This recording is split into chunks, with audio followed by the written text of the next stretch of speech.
Hi, I'm Kim McCurdy, a Higher Education Access Partner for PHEA, the Pennsylvania Higher Education Assistance Agency. We're here to talk about direct student loans, which is the Stafford program, essentially, for students. Every school is going to tell you what the student qualifies to borrow on the financial aid offer.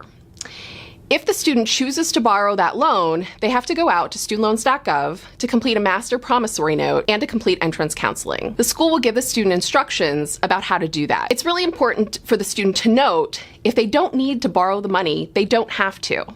And they don't have to borrow all of it. There are two types of Stafford loans. There's a subsidized portion and an unsubsidized portion. The subsidized portion does not accrue interest while the student's in school for the student, and it also is interest-free throughout their 6-month grace period. The unsubsidized loan will accrue interest while the student's in school, and if you can afford to make the quarterly interest payments on that loan, you're going to want to do that. The reason is all of the interest that accumulates while the student's in school will be added together at repayment and then added to the principal. So students will start paying interest on top of interest. It's called capitalization. So to avoid that, you can make those quarterly interest payments with your loan servicer. The current interest rate on these loans is 4.53%, and it's a fixed rate for 1 year. So every year on July 1st, the rate gets reset, and then the interest rate is capped at 8.25%. So it would never go higher than that. The government does take a fee on the loans.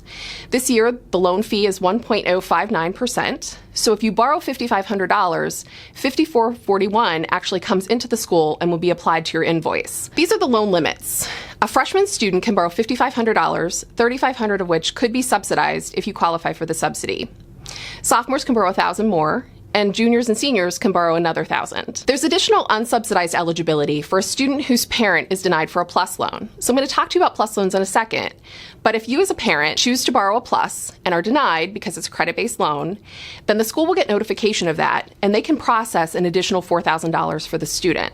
So instead of borrowing $5,500 that first year, that student can borrow $9,500 that first year. Direct PLUS loans are an opportunity for a parent to borrow a federal loan for your student if you choose to do so. The rate and fee are a little high, so 7% interest rate, 4% fee. You might do better on a home equity line of credit, but it's certainly available if you choose to borrow.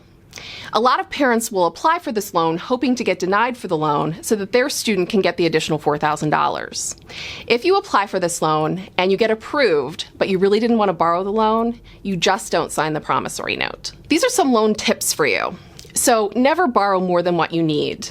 It's really important to make sure that you're able to cover your bill and your expenses, but that you're not taking big refund checks. You will have to pay these loans back once you graduate. Make sure you look at repayment calculators as you go through this process. There are some great ones on studentloans.gov or finaid.org.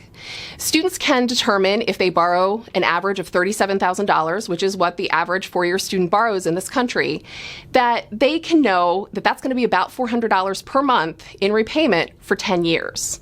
If they borrow half of that, then their payment's only going to be about half, so about $200 per month. So that might determine which institution that they're going to go to based on the amount that they have to borrow. And then finally, if you're a parent, make sure that you can sustain the borrowing and the help that you're giving your student for the longevity of the program. Sometimes I talk to families who send their student away to college and they get a loan the first year to meet the gap, they get a loan the second year to meet the gap, and then unfortunately something happens and they can't get the loan the third year. So make sure that as you go through this process, if you have a gap and you need to borrow for that, you can meet that funding every year so that you can ensure that your student can graduate on time. Thank you.